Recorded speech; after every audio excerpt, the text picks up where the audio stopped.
जी part 2 start हो गया।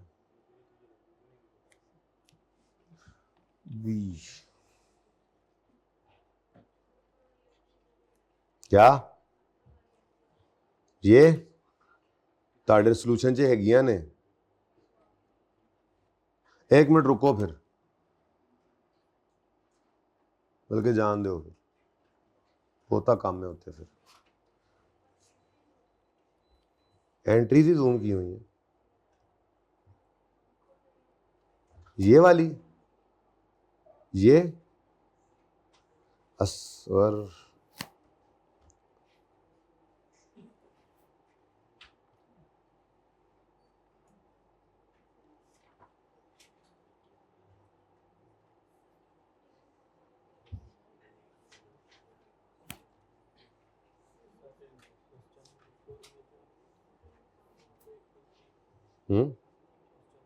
क्या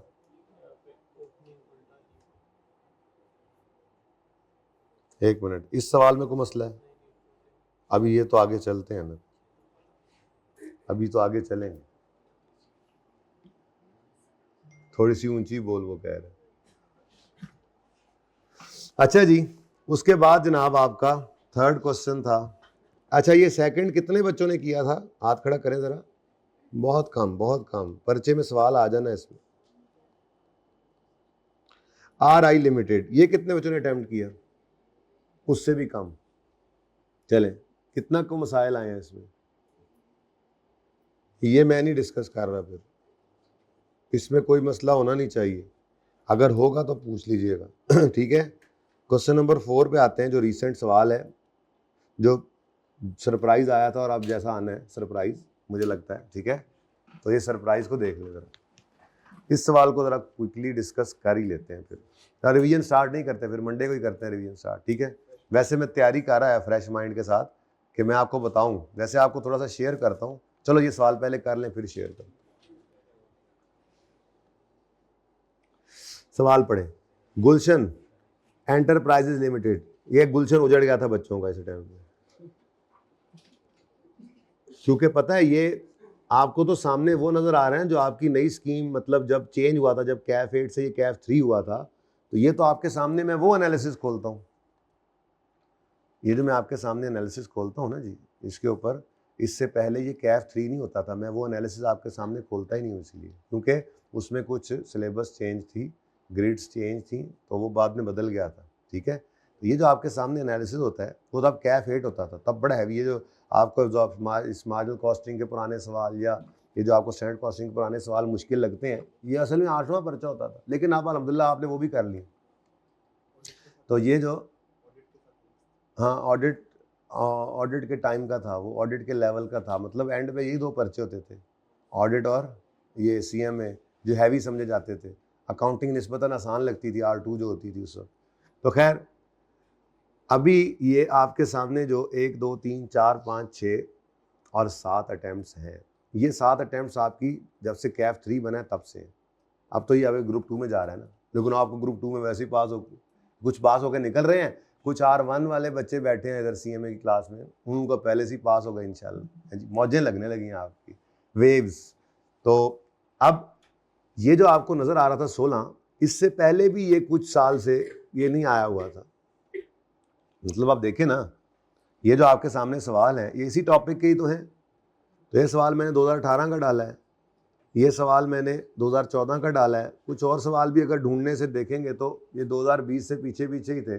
तो बच्चों ने फिर यही कहा होना है उस टाइम में भी, उस्ताद तो हर दफ़ा पढ़ाते हैं, मैंने तो पढ़ाया था उस दफ़ा भी, ये जी ये नहीं आता, ये तो कभी आया ही नहीं, फजूल टॉपिक है, बस एंट्रीज है उसमें, सारी कॉस्ट अकाउंटिंग है, कुछ नहीं होता, ये सवाल आया। ठीक है, तो बिल्कुल ऐसे ही बच्चा फिर सोच रहा होना है, ये नहीं आता, बस एक बार गलती से आ गया था, भाई क्या पूछ लेगा। तो आओ हम उसकी तैयारी पकड़े, आगे निकल गया काम जी। Gulshan enterprises limited is engage in manufacturing of specialized. जब भी ये बात आती है ना, तो जॉब ऑर्डर कॉस्टिंग आ जाती है, क्योंकि प्रोसेस कॉस्टिंग में स्टैंडर्डाइज्ड प्रोडक्ट्स होती हैं, एक जैसी होती हैं, कॉन्टिन्यूस प्रोडक्शन चल रही होती है, एक जैसी होमोजीनियस प्रोडक्ट्स होती हैं। स्पेशलाइज्ड का मतलब क्या है? ये अलग से इस कस्टमर के लिए हमने जो है वो ये ऑर्डर किया। Specialised drilling equipment for oil and gas industry बनाते हैं। Following data pertains to jobs undertaken by. तो भाई जॉब ऑर्डर कॉस्टिंग कोई आपसे पूछे कि आपने किया हुआ है तो उसे बताना किया हुआ है, ये वही कर रहे हैं। प्रोसेस अकाउंट नहीं बना रहे, जॉब अकाउंट बना रहे हैं, पर प्रोसेस जैसा बना रहे हैं। और उसमें भी वर्किंग प्रोसेस आपने देख लिया, डील कर लिया, लेवल उसका वो नहीं होता। एंट्रीज हैं बस, सारी मटेरियल की, लेबर की, ओवरहेड्स की एंट्रीज करनी पड़ जाती हैं। एंट्रीज मांगता है दरअसल इसमें, लेजर नहीं बनवाता, लेकिन लेजर आपने बना लेना है, आपके लिए लाजमी है। एफओएच का भी बना लेना है छोटा सा वर्किंग करके, और ये भी बना लेना है। ओके, अच्छा, साइज ऑफ जॉब ऑर्डर, अच्छा सॉरी, जॉब अंडरटेकन। अब ये देखो जॉब ऑर्डर कॉस्टिंग चल रहा है, ठीक है।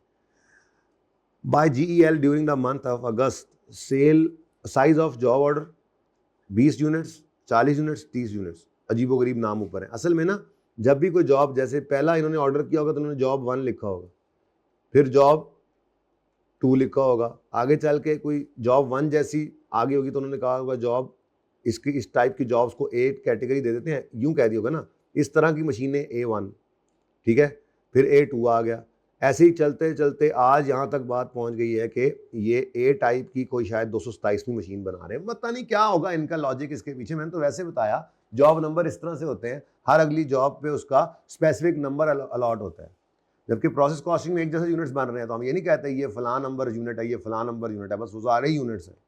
ये स्पेसिफिक अलग जॉब्स होती हैं तो अलग जॉब नंबर एलोकेट होता है।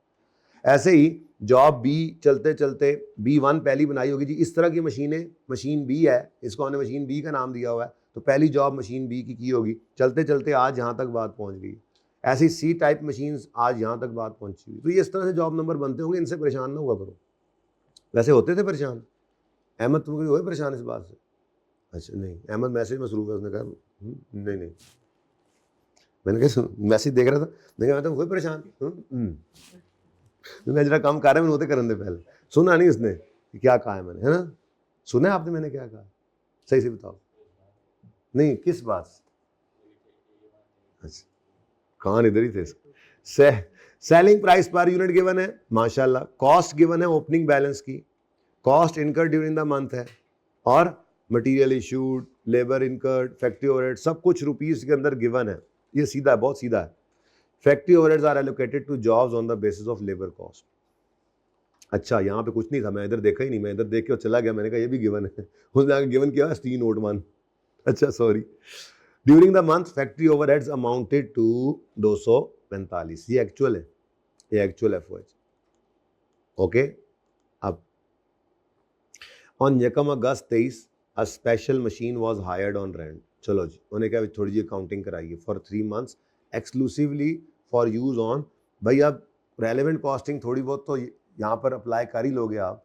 अगर एक स्पेसिफिक मशीन आई है जो सिर्फ हमारे C528 पर लगनी है तो उसका किराया बाकियों को तो नहीं चार्ज करना चाहिए।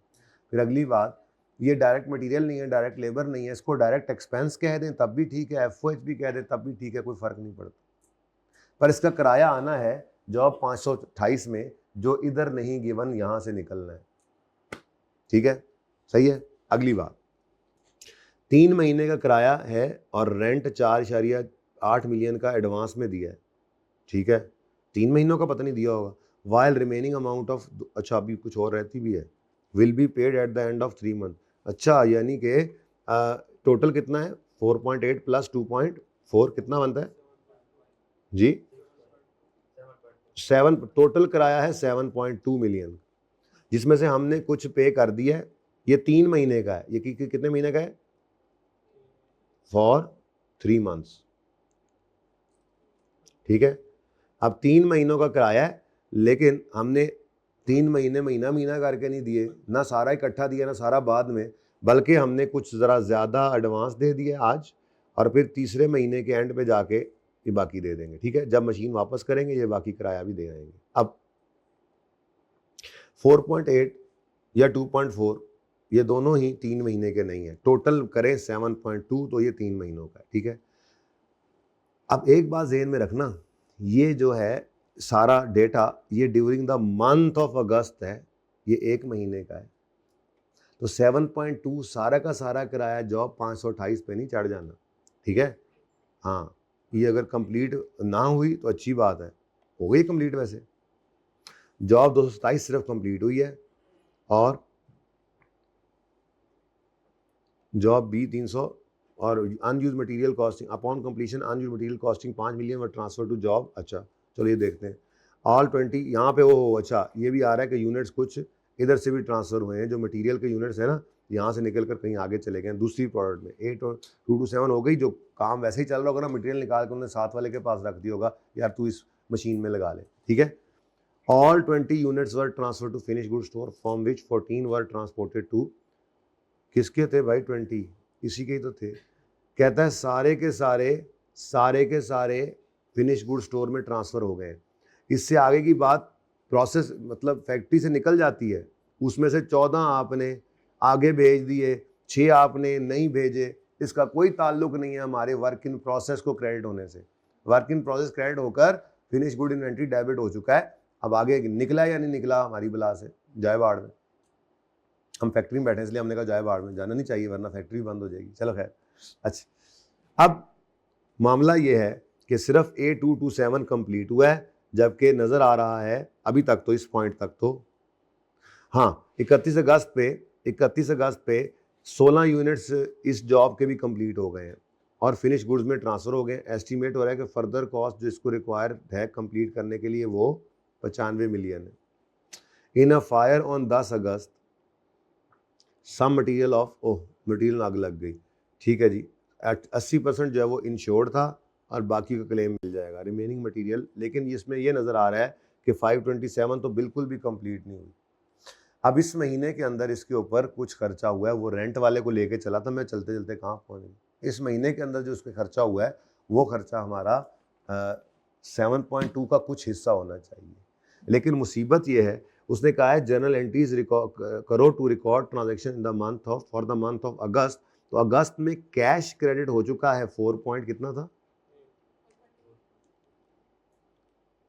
अब कुछ जो एक्सपेंस बनता है, बस वो एक्सपेंस बनना कहाँ पे है वो आपको पता ही है, वो आपका वर्क इन प्रोसेस में जाना है या FOH में डाल दो, वहां से चला जाए एनीवेज। लेकिन कुछ प्री पेमेंट निकलनी थी, क्योंकि ये 4.8 समझो तो 3 महीने का है, सही है। असल में तो यूं कहना चाहिए कि 7.8, असल में तो 7 कितना था, 7.2 है 3 महीनों का, ठीक है। तो कितना बनता है एक महीने का 2.4, तो 2.4 आपका एक महीने का एक्सपेंस है, वो एक्सपेंस में चला गया। अब बाकी आपने एग्जैक्टली जो है वो एक्सपेंस में, बचपन वाली एंट्री कर रहा हूँ, एक्सपेंस कहाँ फेंकना ये कर लेते हैं बात। बचपन वाली एंट्री है कि ये एक्सपेंस एक्रूवल पड़ा हुआ है ना आपने, और बाकी क्या है फिर। तो यूं लग रहा है कि आपका 2 महीने का किराया हमने दे दिया पहले और 1 महीने का बाद में देना। एनीवेज हमें तो फिलहाल अगस्त के महीने की बात करें तो ये हमारा एक्सपेंस बनता है, ये प्री पेमेंट। अब ये इंट्रो आ गई थी, ठीक है। तो ये उसकी ट्रीटमेंट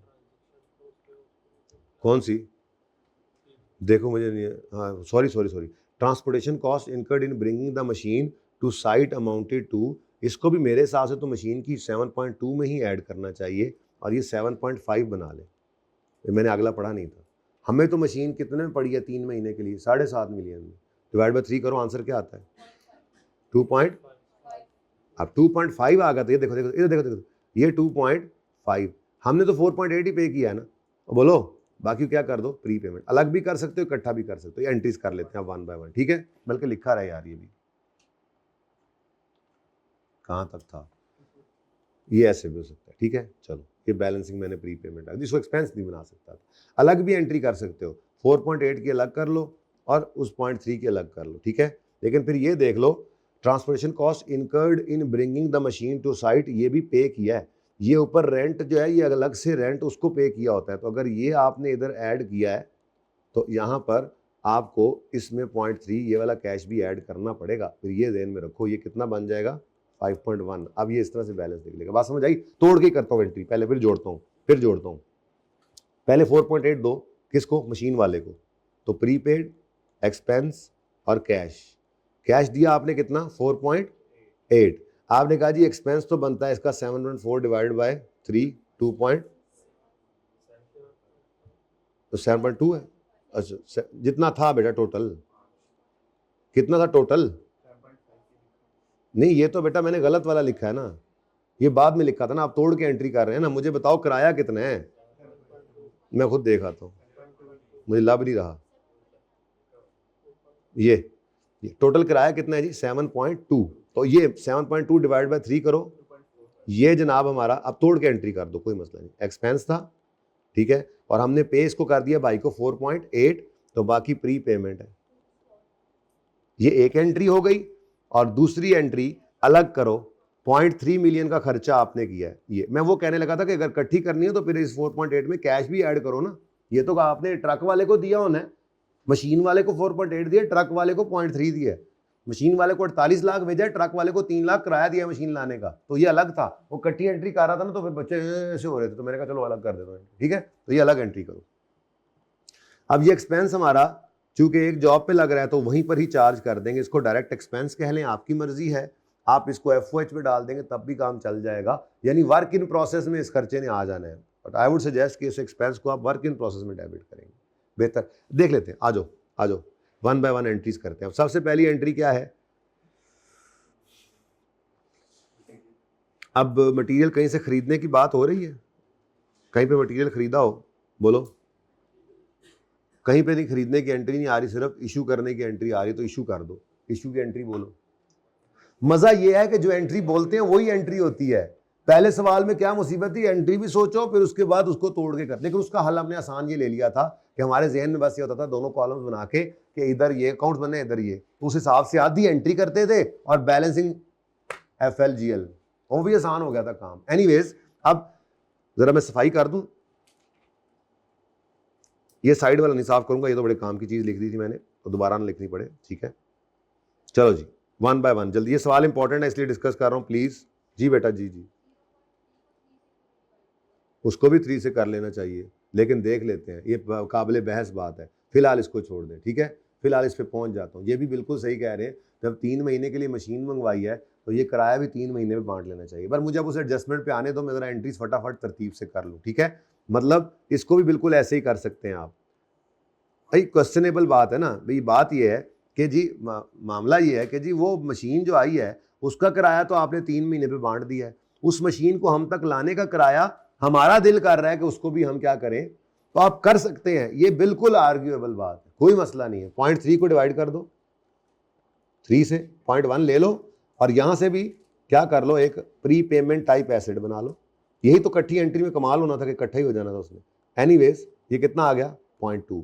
लेकिन मतलब इसको मैं इसलिए भी एक्सपेंस कर देता हूं कि यार देखो वो ट्रक वाला तो बस पैसे ले ही गया, मशीन को आ गई हमारे पास, इसलिए एक में भी आ सकता है। तो ये आर्ग्यूएबल बात है। कोई अगर इसको 3 में बांटना चाहे तो ऐसे कर ले एंट्री, कोई इसको 1 महीने के अंदर ही चार्ज करना चाहे तो भी कोई इतना बड़ा मसला नहीं है, बस एक छोटा सा नोट डाल देना अपने लिए, दोनों तरफ जा सकते हैं आप, इसमें कोई इतना मसला नहीं। चलो आ जाओ जरा यार तरतीब से चलने दो, तरतीब से चलते हैं भाई, ये पॉइंट भी आ जाएगा। ओके लो भाई, सबसे पहले आपको क्या नजर आ रहा है, साइज ऑफ जॉब, इसकी कोई एंट्री नहीं होती, तरतीब से चल रहे हैं। सेलिंग प्राइस की कोई एंट्री नहीं होनी, सेलिंग प्राइस यूज हो सकती है किसी सेल की एंट्री में, फिलहाल तो अब आगे चलो। नेक्स्ट है ओपनिंग की कोई एंट्री नहीं, ये सब के opening work in process given है, ठीक है।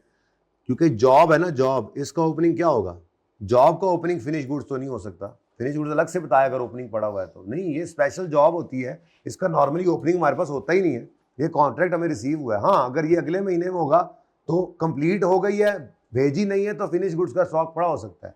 वर्क इन प्रोसेस है तो वो फिनिश गुड्स का है ही नहीं, तो ये वर्क इन प्रोसेस ही है। मंथ के स्टार्ट में शायद पहले शुरू हो गया होगा, हो सकता है। ओपनिंग बैलेंस की कॉस्ट को ओपनिंग बैलेंस पड़ा है, ठीक है जी, कोई नहीं, खैर है, इसका कोई नहीं, टेंशन लो, इसका 3 महीना इधर से शुरू होगा इसका ओपनिंग कोई नहीं है, हाँ ये स्टार्ट इसी महीने में हुई होगी, वो जिसके साथ एडजस्टमेंट जोड़ी है ना उसने, उसको ओपनिंग कोई नहीं रखा, वरना आप पिछले महीने में भी कहते हैं एक्सपेंस चार्ज करें। एनीवेज छोड़ो इस बात को, मिट्टी पाओ, आगे आओ। सबसे पहली एंट्री जो मुझे मिल गई है करने वाली वो है ये, अब मुफ्ता है, मुफ्ता जो कुछ नहीं मिले तो ये एंट्रियां तो आसान आसान पड़ी हैं, मुश्किल एडजस्टमेंट आ गई तो कोई बात नहीं, उस पर भी आत्मा मारोगे तो सारी ट्रांजैक्शन गलत नहीं होती, जो इम्पैक्ट सही होगा उसका नंबर मिलेगा। 2 नंबर की एंट्री है, कैश सही लिखा हुआ उसके अंदर 0.5 उसका था वो मिलेगा, P&L सही लिखा हुआ 0.5 तो वो मिलेगा, जो गलत है वही गलत है ना, ये जहन में रखना, ठीक है। तो ये आसान होता है काम।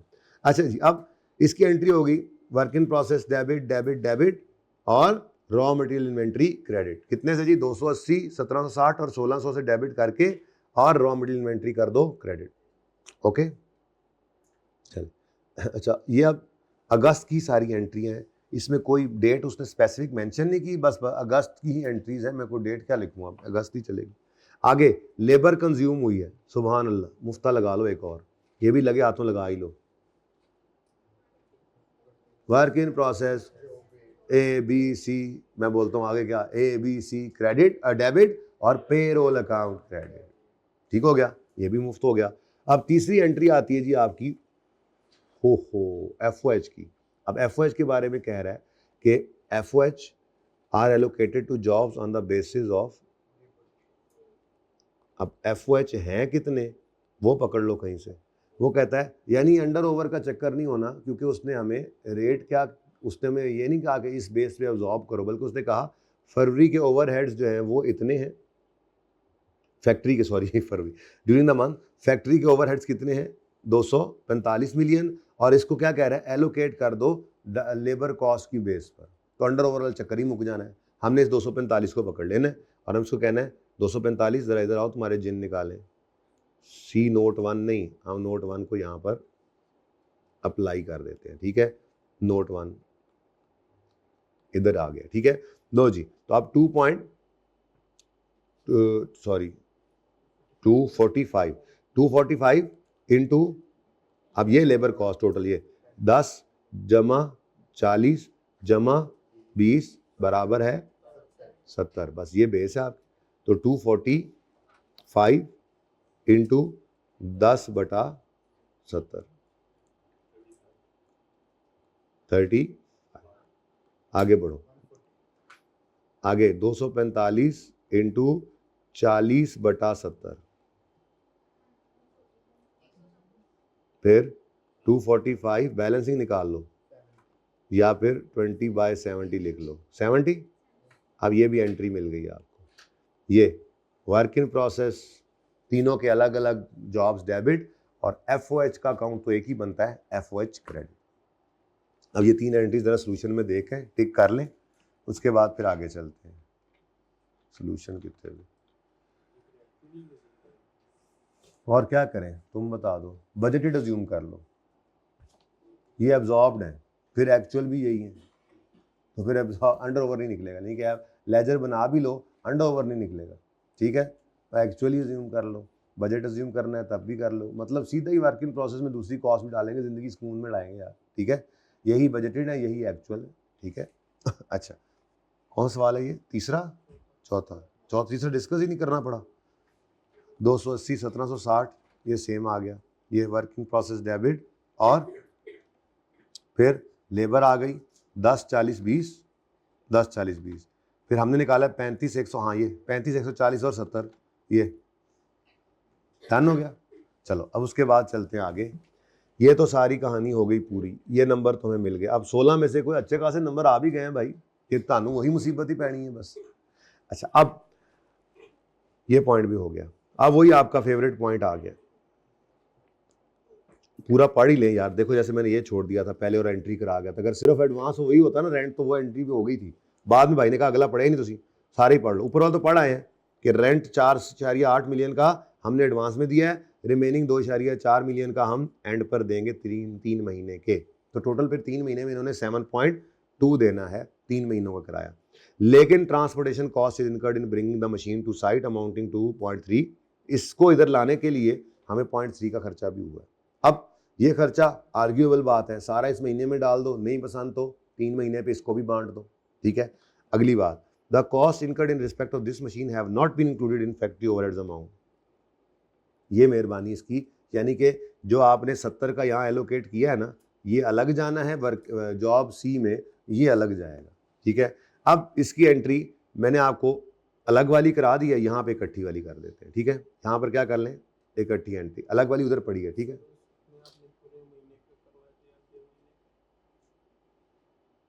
हाँ ऐसे ही कर लेंगे ना, ऐसे ही कर लेंगे ना, बस मैंने क्या करना है, ये 0.3 भी ऐड करके कैश 5.1 लिख लेना है, अगर आप 3 महीने पे ही करते हो तो, ठीक है, इसको भी 3 महीने पे करते हो तो फिर यहाँ से प्री पेमेंट निकल आएगी ना। आपने यहाँ पे क्या करना है, 5.1 करना है, और एक्सपेंस डालना है आपने उसी 7.2 टोटल का, यानी कि वो भी टोटल ऐसे ही निकालना पड़ेगा कि वो फिर आपका 7.2 नहीं है, 7.2 प्लस 0.3 7.5 है, फिर उसको 3 पे बांटना है और बाकी प्री पेमेंट बैलेंसिंग निकालो। सर आपने 1 महीने का निकाला है, लेकिन आप 15 दिन का निकाला 16 तारीख। क्या 16 तारीख तक? मशीन है 16 अगस्त। मशीन 16 अगस्त को आई है, ठीक है, ओके, स्पेशल मशीन है और ये ऑन रेंट है फॉर 3 मंथ्स और एक मिनट और paid at the end of 3 month will be. चले आ जाए, अब लिखने तो दे यार, मुझे एंट्री तो लिखने दे, थोड़ा साइड पे ना कर दे इसको सारे सामान को।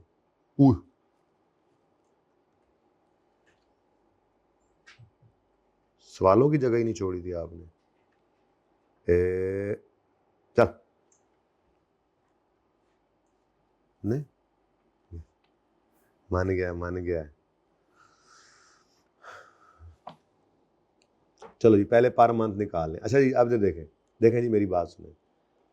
अब मामला ये है कि आपने एक तो ये 7.2 3 महीनों का किराया दिया है, मैं यहाँ पे यूँ लिख रहा हूँ, 4.8 आपने पे किया, 2.4 आप पे करेंगे और 0.3 भी आपने पे किया, टोटल कितना पे कर दिया? ये 7.5 कैश में से कर दिया आपने क्रेडिट, ठीक हो गया। उसके बाद मैं कह रहा हूँ एक्सपेंस बना लो कुछ, ठीक है। आपने कहा जी ये 7.5 3 महीनों का है तो डिवाइडेड बाय 3 कर देते हैं हम, कोई मसला? बोलो 7.5 डिवाइड बाय 3 हो गया, कोई मसला इसमें? ये पर मंथ बन गया। लेकिन राइटली सेड ये मशीन किस दिन आई है? 1 अगस्त 23 को, और हमारा मंथ एंड हो रहा है 31 अगस्त 23 पे, तो ठीक है 15 दिन का किराया इधर, फिर पूरे महीने का सितंबर, पूरे का अक्टूबर और फिर नवंबर में भी 15 दिन का किराया आ जाएगा अगर ये जॉब चलती रहेगी। ठीक है, चलती रहेगी, जाहिर तभी किराए पे 3 महीने के लिए मंगाई है। 1 महीना चाहिए होती तो 1 महीने के लिए मंगाते, 15 दिन के लिए चाहिए तो 15 दिन के लिए मंगवाते हैं। क्या ख्याल है? ठीक है, तो आओ अब 7.5 डिवाइड बाई 3 करके इसको आपने कर देना है 6/12, ठीक है, 6/12। आंसर क्या आ गया? 1.25। अब इसमें सारे काम इकट्ठे हो गए, ठीक है, लेकिन इसमें फिर बस ये करना पड़ा कि 0.3 को भी आपने शामिल कर दिया। कोई बच्चा 0.3 को शामिल ना करे तो वो 7.2 के साथ ही अशर करे और एक्सपेंस सारा इस महीने में डाल दे, इतना बड़ा मसला नहीं होना चाहिए मेरे ख्याल से। इस पर आपको पनिश नहीं करेगा, आप बस ये कर दो मैंने सारा एक्सपेंस पहली दफ़ा ही डाल दिया, ठीक है। लेकिन ज़्यादा लॉजिकल लग रहा है कि इसको भी आप 6 महीने पे फैलाएं, 3 महीने पे फैलाएं, ताकि आपका ये बराबर बराबर खर्चा आ जाए। अब जब ये 1.25 एक मिनट 4.8 पे किया था और 0.3 पे किया था, आई एम सॉरी, ठीक है जी, कितना आ गया?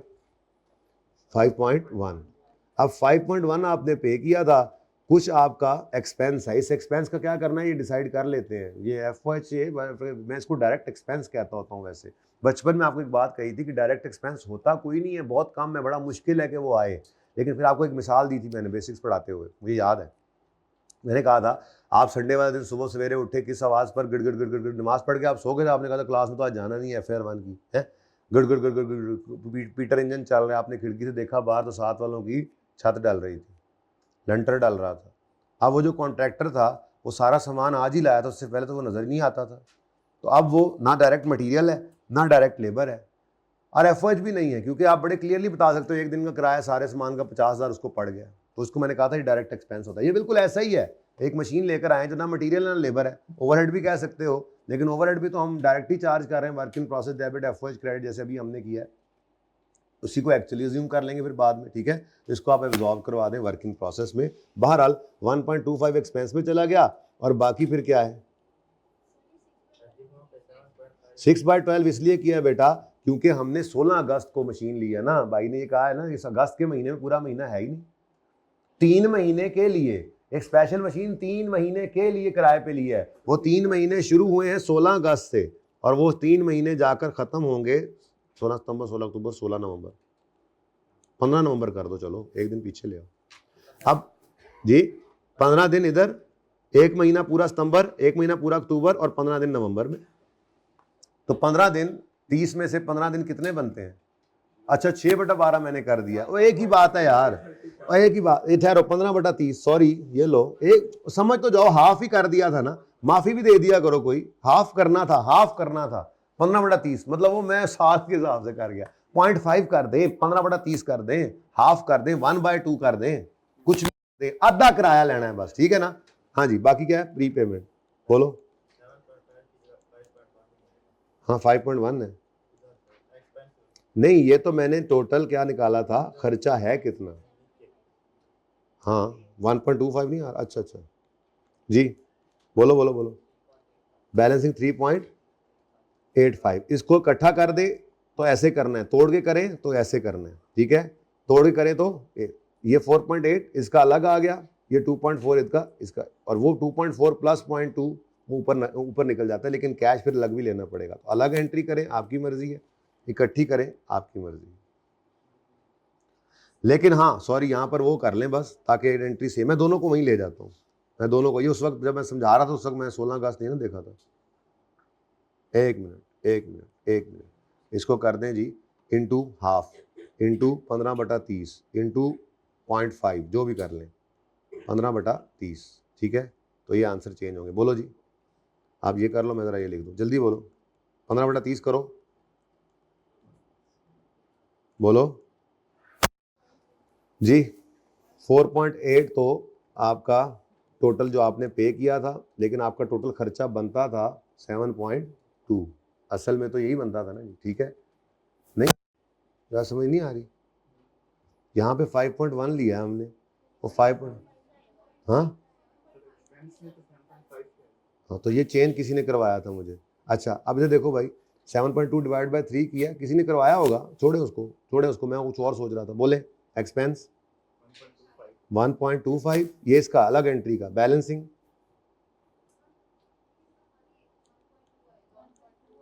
चलो कुछ लिखवाओ, कैलकुलेटर तो आप लोगों के हाथ में, बैलेंसिंग 3.6, ठीक है। यहाँ पर क्या बचा जी, 0.05, और यहाँ क्या बच गया, 0.25। अब ये असल में इकट्ठी एंट्री हुई, तो ये 3.6 प्लस 0.25 कितना बनता है बोलो, 3.85 आ गया। उसके बाद यहाँ पर 1.2 प्री पेमेंट में 0.05, ये 1.25 यहाँ पे आ गया, ये कैश 4.8 और 0.3 यहाँ पर इकट्ठा होकर ये 5.1 इस तरह से आ गया, ठीक है। तो आपने 7.5 एक्सपेंस के लिए निकाला है भाई, पेमेंट तो सिर्फ 4.8 की थी, 2.4 पेमेंट नहीं की, लेकिन एक्सपेंस तो टोटल ही निकाल रहे हैं ना। फिर आपकी मर्जी थी कि 3 को भी, इस 0.3 को भी ऐड करें, तो 7.5 का टोटल एक्सपेंस है 3 महीने का, जिसको डिवाइड बाय 3 करेंगे तो 1 महीने का आ जाएगा, लेकिन उसको 6/12 आई मीन 15/30 करना है, यानी हाफ करना है, हाफ मंथ के लिए लेना है, ठीक है। तो ये एंट्री के साथ ही मैं लिखता हूँ इसको भी लाकर, ताकि आपको ये ऑप्शन मिल जाए, आप जैसे पसंद करें इस एंट्री को वैसे करें।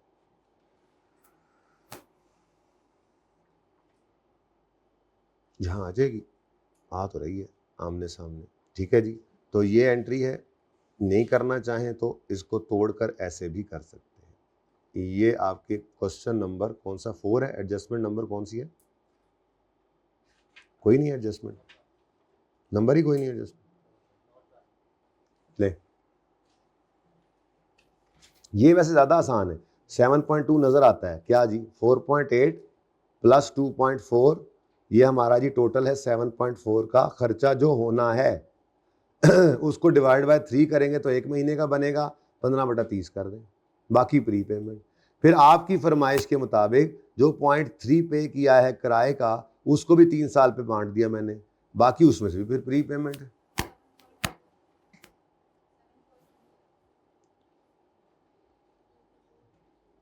ठीक है, नोट कर लिया, आगे बढ़े, चले।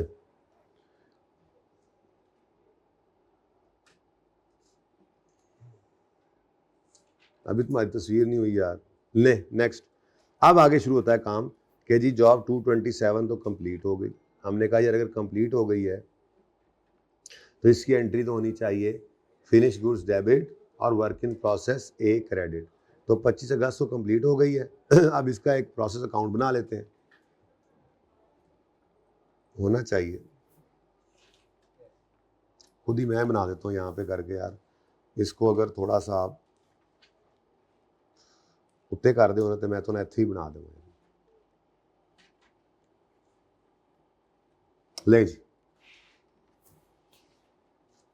भाई, कौन सी जॉब कंप्लीट हो गई है?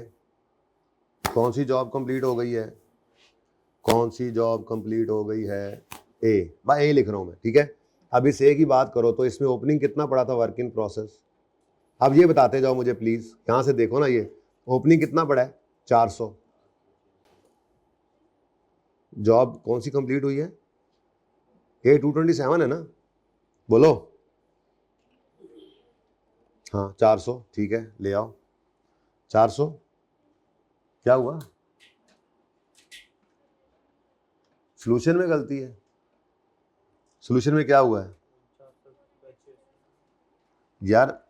सवाल भी गलत हो सकता है, क्यों ना सवाल को एक नजर देख लें, 1 मिनट ही तो लगना है। सारी चीजें ना ज़हन में रख के चलना चाहिए। कौन सी अटेम्प्ट का सवाल है ये?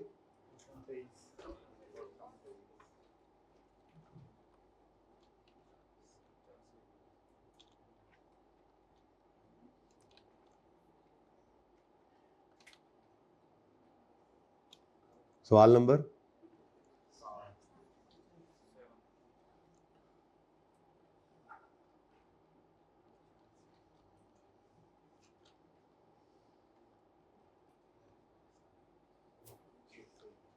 जॉब 600 है ए, और बी 400 है। यहाँ पे क्या है? तो इसको फिर बदल लेते हैं। एक चीज ही बदल सकते थे, ज्यादा आसान वैसे भी सवाल बदल नहीं होते। इसको भाई सही कर ले, पहला 600 है, दूसरा 400, ठीक है। करेक्शन आप कर लीजिए, शुक्र है चेक कर लिया। असल में अगर सोल्यूशन बदलना पड़े तो ज़्यादा टेंशन होती है। ये तो शुक्र है ऐसा मसला नहीं है, लेकिन पता है इससे आगे फिर कितने असरात पड़ेंगे हर जगह पे। सिर्फ एक सोल्यूशन में 600 तो नहीं बदलना, फिर मुझे आगे कॉस्ट भी बदलनी पड़ेगी, फिर आगे फिनिश गुड्स की सेल भी, सारा कुछ भी। इसलिए मैंने कहा तसल्ली कर लूँ ज़रा, हो सकता है बदलना पड़े, बदल जाते, कोई मसला नहीं था। लेकिन ये भी तो मुबारक घड़ी आ सकती थी, ये करेक्शन सिर्फ करनी पड़ती सवाल में, ठीक है जी। तो चलो जी, तो 400 नहीं है, 600 है, ठीक है। चलो 600 आ गया। उसके बाद अभी एंट्रीज आपने की हैं, तो 280 आपने ये मटेरियल डाला हुआ है, 10 की लेबर और 35 की। तो जल्दी जल्दी बोलो, 280 10 कितना? 35। ऐसे बोलना कि मुझे खुद देखना पड़े, आपके बोलना ना बोलना मेरे लिए एक जैसा हो, बस ऐसा बोलना, जिंदगी का टारगेट रख लो, ठीक है। अच्छा, उसके बाद यहाँ पे सब कुछ ही क्या हो गया? सब कुछ ही क्या हो गया है, लेकिन कुछ यूनिट्स, कुछ स्टॉक बचा था। एक फनकारी उसने लगाई थी, वो फनकारी पता है क्या लगाई थी? पढ़ो, कहता है all 20 units were transfer to finish good store from which 14 were, ये तो अगली कहानी है। Upon completion unuse material costing 5 was transfer to job. ये यहाँ पे छोटा सा एक अजीब सा काम था। जॉब ऑर्डर कॉस्टिंग है ना, प्रोसेस कॉस्टिंग तो है नहीं कि हमारा डिस्टर्ब हो जाएगा कुछ, एक ही जॉब, उसका जो मर्जी कर लो, थोड़ा बहुत कर लेते हैं वो। उन्होंने कहा ये जो 280 मिलियन का मटेरियल लगाया था इधर, ये क्या था? रॉ मटेरियल था ना, और ये क्या था? लेबर, डायरेक्ट मटेरियल है, ये डायरेक्ट लेबर है, और ये एफओएच। तो ये जो मटेरियल 280 मिलियन का लगाया था, इसमें से 5 मिलियन रुपए का बच गया। जो बच गया उसको यहां से निकाला। उसने कहा मुझे क्यों निकाला? हमने कहा तुम जाओ जॉब नंबर बी में,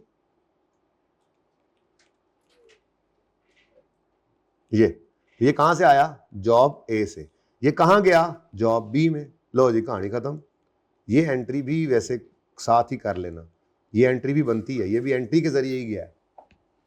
बाकी सब क्या हो गया? बाकी finish goods, finish good inventory में। अब फिनिश गुड इन्वेंट्री में बैलेंसिंग निकालो, जिंदगी आसान करो। कितना आता है? 9। अब ये 920 की गुड्स है, पर यूनिट इनकी कॉस्ट निकल सकती है 20 से डिवाइड कर दें तो, ठीक है। अब वो कहता है all 20 were transfer to finish, और वहां से 14 बेच दिए हैं क्लाइंट को। सेल की एंट्री करना ना भूलना, selling price per unit given है, तो 14 इंटू 55 करके debtor debit, sale credit, cost of sale debit inventory. अब इन्वेंट्री क्रेडिट करने के लिए 920 को डिवाइड कर दिया हुआ था आपने 20 से, और आपके पास रुपीस पर यूनिट आ रहा है, जितना भी आता है। कितना आता है? 46 पर यूनिट, ठीक है, सही है। आगे आगे आगे सुनो, आगे सुनो, एक चीज़ रह गई यार, आज रिवीजन का सोचा था, और रिवीजन क्या, एक चीज़ जो करनी थी वो रह गई। Second, on 31 August 16 units from job B391 work complete and transfer to finish goods. It is estimated further cost required to complete would be, ये फर्दर प्रोसेसिंग कॉस्ट अभी इस पे लगनी है, बस वर्क इन प्रोसेस है ना, अभी कुछ हो गए, जो 16 बन गए हैं उनको ले आओ, बाकी हमारी तरफ से जाए इधर मर्जी जाए, ठीक है। उसने कॉस्ट बताई है तो मतलब वो कॉस्ट यूज करके आपने फिनिश देख लें या कल देख लेंगे, इसको फिर पूरा करना है। ये 2 पॉइंट्स रह गए हैं बस इन दो जॉब्स के, ठीक है। लेकिन इधर देख लो, इधर देख लो, छोटी सी बात देख लो, इसका ट्रीटमेंट ये कर लो, इस एक्सपेंस को भेज दो वर्क इन प्रोसेस में, बल्कि मैं यहाँ पर वर्क इन प्रोसेस लिख दूँ, बल्कि एक्सपेंस लिखा रहे, अच्छा लग रहा है, वर्क इन प्रोसेस सी। और अगर अलग अलग वाली एंट्री कर रहे हो तो वहां पर फिर इन दोनों को ले जाना अलग अलग, मतलब कि 1.25 को आपने वर्क इन प्रोसेस सी में डेबिट करना है, ठीक है। अच्छा सुनो, जो रह गया है वो तो बता दूं, जो कुछ रह गया वो तो सुनो। इधर देखो, कोई क्लास है आप लोगों की वैसे? हाँ अभी 5 नहीं, मैं ये कह रहा हूँ कि मैंने ना आपको, ये देखो पानी शानी पियो जाके, बस पानी पियो, इसको देखोगे तो वैसे ही पानी पीने की जरूरत पड़नी है। ये किसी सवाल में अभी तक नहीं आया, ये मैंने आपको पढ़ाना था सिर्फ और आपको नोट करवाना था। लेबर रेट का वेरिएंस, तस्वीर खींचने की कोशिश कर रहे हो तुम, खींचते नहीं हो, मेरे से आके पढ़ोगे जब तो मंडे को बताऊंगा, माजरत के साथ ये रह गया, ठीक है। अच्छा तो मंडे को इंशाल्लाह मिलेंगे एक्स्ट्रा क्लास में। लेकिन एक और बात बताऊं, मैंने ये सब कुछ इकट्ठा कर लिया आपके लिए, मैं आपको जरा ज़ियारत कराना चाह रहा हूं कि हम किस तरह से चलेंगे। ये देखें जी, कॉमन इश्यूज पिछली बारी लिखे थे ना, वही कॉपी कर लिए हैं। कॉमन इश्यूज क्या आते हैं, मटेरियल के अंदर क्या आते हैं, लेबर के अंदर क्या आते हैं, ओवरहेड्स के अंदर क्या आते हैं फिक्स्ड और वेरिएबल के लिए, फिर मार्जिनल ये फिनिश गुड इन्वेंट्री में क्या आते हैं, फिर ऐसे हर टॉपिक की कुछ मोटी मोटी रिवीजन है। इसमें कुछ ऐड लेस करना हो कर लेंगे। रेलेवेंट कॉस्टिंग प्रिंसिपल्स उठाकर यहाँ पर लिखे हुए हैं, उठाकर यहाँ पर लिखे हुए हैं, ठीक है। रिवाइज करेंगे, एक सवाल पढ़ेंगे, फिर ये डिसीजन मेकिंग फॉर्मेट्स वगैरह ये सारा कुछ है, अब आगे पीछे होगा सारा कुछ, ठीक है। तो ये 1 बाय 1 एक एक चीज प्रॉब्लम भी बताऊंगा, प्रॉब्लम्स खत्म होने के बाद फिर जो आगे चीजें लिखी हुई थी वो हर टॉपिक से पहले ये सारी चीजें वही हैं जो कहीं ना कहीं की हुई हैं, जो आपको इकट्ठी करके यहाँ दे दी। फिर इसका कोशिश करके PDF वगैरह भी बनाएंगे तो रिवीजन क्लास के एंड पे आपको ये भी दे देंगे इंशाल्लाह, ठीक है। साथ साथ रिसेंट अटेम्प्ट करेंगे। रिसेंट अटेम्प्ट भाई इनके पास नहीं होनी है नोट्स के एंड पे देखो है, रिसेंट अटेम्प्ट नोट्स के एंड पे है, तसल्ली कर लें। और उससे पिछली जो है वो रिसेंट अटेम्प्ट भी है और उसके लेक्चर्स, उसका सोल्यूशन भी है आई थिंक, ठीक है। तो अब मैं सिर्फ ये देख लेता हूँ, मेरे दिल में ये आ रही है कि जो पिछली से पिछली अटेम्प्ट है उसका कोई ना कोई सवाल अभी भी मुझे अच्छे लगे तो मैं वो आपको भेजूंगा, ठीक है, भेजूंगा आपको। आपने वो लेक्चर ले लेना, कल का संडे का दिन ज़ाया नहीं करना, इस वक्त आपका एक लम्हा भी ज़ाया करने वाला नहीं है। और मंडे को फिर मैं रिसेंट अटेम्प्ट कराऊंगा और फिर उससे पिछली का कोई रेलेवेंट सवाल होगा तो वो मैं साथ साथ देता रहूँगा, ठीक है जी। मंडे की जो क्लास टाइमिंग है, आमिर भाई की फरमाइश है कि ऑनलाइन सुनने वाले मंडे को रिवीजन के लिए आना चाहें, रिवीजन के लिए कोई भी आ सकता है जी, कोई मसला नहीं है। क्लास का साथ हाइब्रिड ऑन कर लेंगे, हाइब्रिड वाले हाइब्रिड में चले जाएंगे। तो रिवीजन क्लास हम स्टार्ट करेंगे इंशाल्लाह कितने बजे से? 12 बजे से 5 सवा 5 तक हमने जाना है। 12 से 1 तक, 12 से 1 तक हम एक मतलब सवा 1 तक करेंगे, फिर जोहर में पौना घंटा ब्रेक, फिर उसके बाद आधा पौना घंटा, 2 बजे फिर शुरू करेंगे, 2 बजे से 5 बजे तक फिर 3 घंटे होंगे, उसमें 5-10 मिनट की ब्रेक दूंगा इंशाल्लाह से, ठीक है। R1 की आज एक्स्ट्रा क्लास है जी, बिल्कुल है 2 से 5, ठीक है जी। अल्लाह हाफिज़।